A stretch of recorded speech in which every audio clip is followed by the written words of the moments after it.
our third active site, which is TT107. That's the tomb of Nefersekheru. Again, Nefersekheru was the steward of Amenhotep III's Jubilee Palace, located at Malkata, off to the southwest.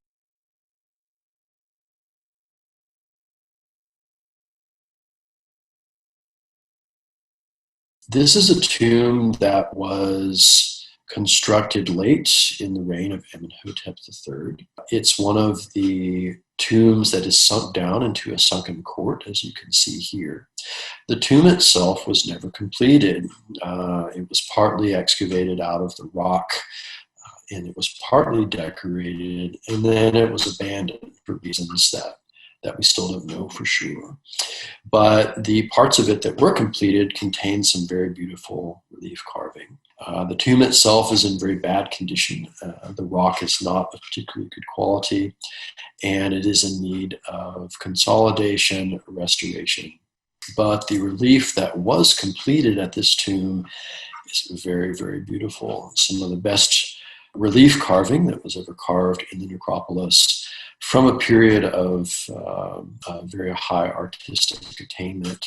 So we began the documentation of the inscribed material on the facade of the tomb in 2010.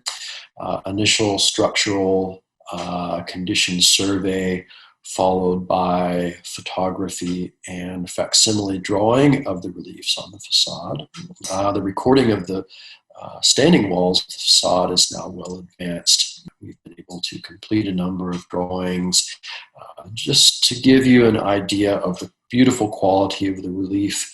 You can see the photograph on the left, the very fine details of the tomb owner's costume. Again, this is some of the finest relief carving that was ever executed in Egypt.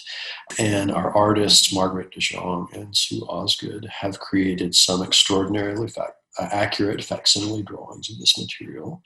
We were able to finalize a number of the facsimile drawings this past season, and you can see Sue Osgood's excellent drawing, the finalized version of the drawing here on the right. So we will be completing our work on the facade hopefully in the next season, but there's a lot more material yet to come. We have, for the past 10 years, been working with our colleagues Oyo Okinga and Suzanne Bender from Macquarie University in Sydney, Australia. They're providing the archaeological expertise that we need in order to conduct excavation of the interior portions of the tomb. So over the past several seasons, they have slowly and carefully excavated first the outer court and the doorway, giving entrance to the interior chambers of the tomb. And in the course of this very careful archaeological clearance, they have recovered dozens and dozens and dozens of fragments of the relief decoration. Again, these are very, very high quality relief carvings. But it is necessary to collect them very carefully. The condition is very, very bad. So the preservation and cataloging and recording of this fragmentary material is just as important as the documentation of the standing wall reliefs. Our conservator, Hiroko Korea, has started a conservation program, first cataloging, initial photographic documentation, condition survey, and physical consolidation of these fragments. We have a lot of fragmentary material to work with. Because of the current situation, our field season this past winter was somewhat curtailed. But we had already started conserving and cataloging the latest batch of fragmentary material. All this material is now carefully stored away, and we will resume our conservation and documentation work on the fragments. Once the fragments themselves are cataloged and their condition is stabilized, We can begin to analyze them, can begin to piece together how they might have gone together. And then Sue Osgood, for the past 2 or 3 seasons, has been making facsimile drawings of this material on the portable tablet, as you can see here. Occasionally, it's possible to put a fragment back on the wall. More often, what we're going to end up with, because the tomb facade is very badly damaged, we're going to end up with a reconstruction on paper that will allow us to document and to present the material as accurately as possible. Now, the most recent results of the excavation are actually very exciting. Here's a shot of the interior of the tomb.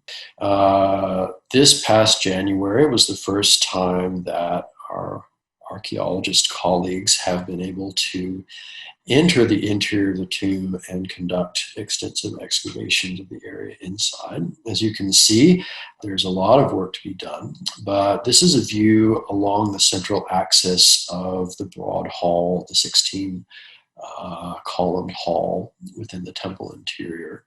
One of the questions about this tomb was what's inside. As you can see, the room is almost completely full of ancient flood debris. But this season, for the first time, our archaeologists were able to extend their excavation all the way to the back of this chamber.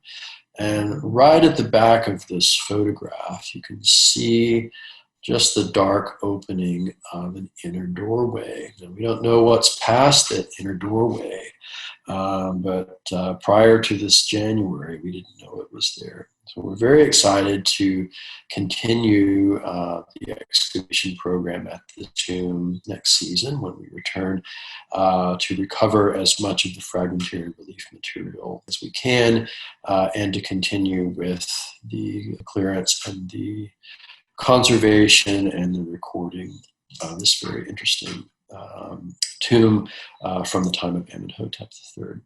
Now, a high point of this past season, we were privileged to welcome some very special guests at Chicago House and on our work sites in Luxor. OI Director Chris Woods, along with Gene Evans, Jenny Gerchek, and Brendan Bulger, came and spent about a week with us. In Luxor, we were able to give them a very good in-depth overview of all of our work sites, a review of the work at Luxor on the west, and we were able to give them a warm reception and have a really good time visiting with them at our facility at Chicago House as well. So we're very thankful that they could take the time to come all the way out to Luxor, pay us an in-person visit. We're glad to share the details of our work with our OI colleagues, and we're glad that their visit was timed just about right before everything started to shut down, and we all had to pack up and leave. So thankful for that opportunity and looking forward to future visits as well. So it's been an interesting couple of seasons. Again, we were obliged to curtail our work by a few weeks this past March and depart Egypt somewhat early. We have left our facility in good hands under the care of our local staff and our house manager, Christina DeCerbo, who was responsible for staying behind and closing things down. Now the facility is shut down for the summer, but we're really hoping to get things reopened and resume as soon as possible, as soon as conditions allow for the coming winter field season.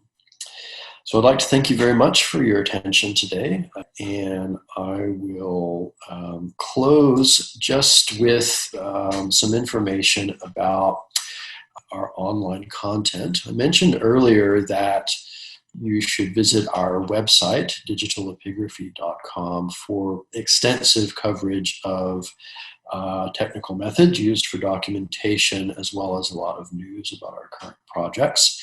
You can also find a lot of this content on the Oriental Institute's Facebook page, the Twitter feed, and some good photographs on the Instagram page as well. So I'd encourage all of you to check out this online content. There's a lot more detailed information that I was able to present to you today.